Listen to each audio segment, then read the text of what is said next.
All right, one of the things that could help Baker Mayfield is a wide receiver. Let's take a look at your 5 top wide receivers, and this is from your Football Insider newsletter.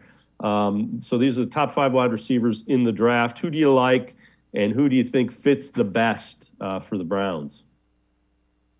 Well, I look at that top 5. You can see Garrett Wilson, number 1, Treylon Burks, 2, then Chris Olave, Jamison Williams, and Drake London.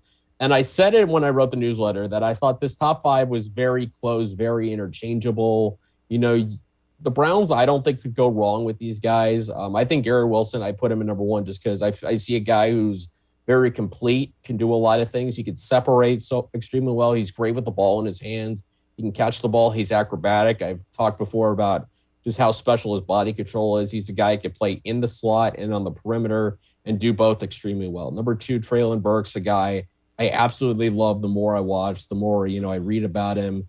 I've mentioned just the absolute mismatch he could be. And the other thing that sticks out to me when you look at him and his numbers, he was far and away the best receiver that Arkansas had in 2021. That means defenses were game planning against him. This is the SEC, by the way. This isn't, the Pac-12 or, Conference USA or whatever. These are the best players, the best coaches.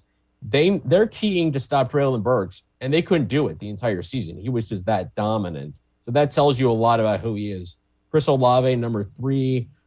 He's as smooth as you can get at a receiver position. He's been a high-level contributor for the Buckeyes since that Michigan game in 2018 where he burst onto the scene.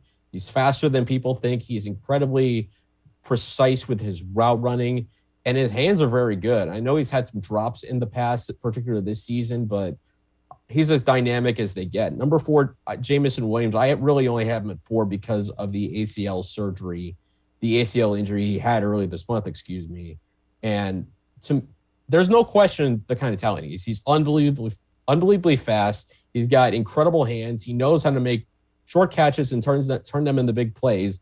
The hesitancy for me comes down to the ACL, and it's not even just kind of what it's going to do to him as a player. I think if you're the Browns, you got to look for a guy who's going to impact you now. You can't. And I look at Jamison Williams as a guy whose best impact for you, his earliest real impact is going to be in 2023.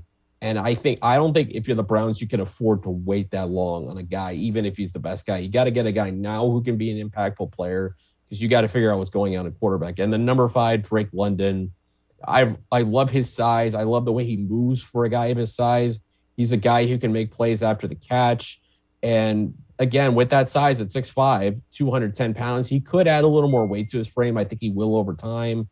But I think if you have a guy who's naturally that big, has such a wide catch radius, that's just got to be something that Baker Mayfield would jump at the chance to throw to. Because if you're especially a 6'1" quarterback, you got a 6'5" receiver, quarterbacks can't cover him one-on-one. That orange and brown helmet is going to be peeking out very quickly, and that will help him at the very worst go through progressions to see, where he would be if he kind of lines up, if he's in space, if he can get in the ball, whatever.